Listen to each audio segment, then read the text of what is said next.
Have you ever thought about choosing your baby's traits? Well, now you can. A clinic in LA offered parents options to choose the baby's gender, hair, and even eye color. But just because you can doesn't mean you should. This new technology is called genetic engineering. Basically, what it means is that soon having a baby would be as simple as customizing your phone, picking and choosing those traits most desirable until you build your perfect baby. But how will this impact life as we know it? Well, for starters, just testing success isn't ethical. Sheldon Krimsky, in an article named Against Designer Babies, said the only method for determining efficacy is to engage in a clinical trial with a few dozen fertilized eggs, where half would be genetically modified, all would be carried to term, and the development of the children will be followed throughout their lives to determine whether the genetic modification worked and worked safely.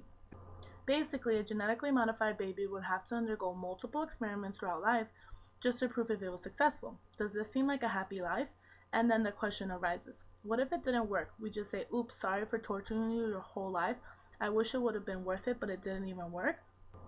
Furthermore, how about the dangerous outcomes? Our genes are interconnected, meaning one gene affects the other, or both work together for a common goal.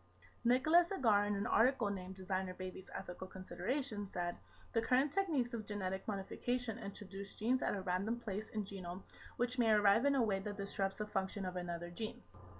In a study done on mice to improve their memory, results showed that mice seem not only to have improved powers of learning and memory, but also to have improved a greater sensitivity to pain. This was not the gene they wanted modified, but it did. What if we wanted a perfect baby boy who was also very smart? You finally get a genius in the family, but then it grows up and you find out that the intelligent gene not only made him smarter, but also made it harder for him to be empathetic to others. What then? At least you have your genius, so what if he's also considered a sociopath? Lastly, what about the great social impact this would create? There is already a clear division between the wealthy and the poor. Do we really need to create more of a division? Sheldon believes that eugenics will inevitably be used by those with wealth and power to make others believe that prenatal genetic modification makes people better.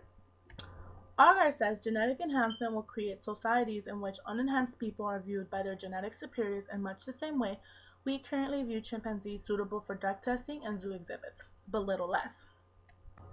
To continue, Jane Hughes, an advocate for genetic modification, says if PGT had the ability to double IQs, which it doesn't, then that would be the sort of inequality that warranted a social policy against it. I'm worried about that, not hair and eye color. How is this any different than what Hitler wanted? Hitler wanted to create a super race, which to him meant beautiful people with blonde hair and blue eyes, because to him this was the perfect race. Anyone who didn't fall into this criteria were scum and weren't even worthy of living. To summarize, genetic modification should not be used. We need to stop seeing ourselves as gods that can tweak here and there our babies until we get what we want. As Marcy Donarski in an article in The Wire said, reproductive freedom doesn't mean that anything goes. A woman's fundamental right to continue her pregnancy is apples. Choosing the characteristics of a child is bowling balls. Doing all of this, yes, might create a wonderful baby, perfect in every which way, which has the hair color and eye color just perfect and has every trait of his figured out, down to how he sleeps. Or you can create a person which could be called a mutant, someone not wanted anywhere because of how different it is. What then? Should we just throw it away, start all over again, and hopefully it works this time? Remember, creating a baby should not be like going to Build-A-Bear.